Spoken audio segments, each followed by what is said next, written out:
ინსტიტუციებზე ვიცი ხოლმე, ცოტა ხისტად საუბარია. ეს შორის აღნიშნული ხოლმე, იმიტომ ყველამ ვიცით, რომ ეხლა სისულელია ვთქვათ ის, რომ ეს გადაწყვეტილება ვიღაცა მიიღა ერთ პიროვნებას და დამოუკიდებლად. არა, უბრალოდ რაღაცაით ესე ლოკატრონში ესე ამოვიდა, აი არ ვიცი დოლოვიდან ესე. მე არ მაქვს იმის განცდა, რომ აი ვიღაცამ ერთ პიროვნულად, ანუ პროფესიული სტანდარტით ეხლა იმოქმედა და აუხსნი როგორც რატო.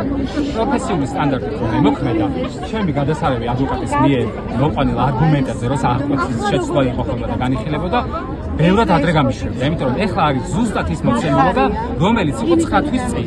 ამიტომ აი როგორ გითხრათ, თუ ვინმეს გონია რომ ეხლა ვაპირებ ბადლობების დღეს, მე სადღაც მოვისმინე, მე მგონია ეკაბესელი ამბობდა, რომ არავის არაფერი არ აქვს სამართლობელი და არ გვაქვს სამართლობელი არაფერი. ნამდვილად.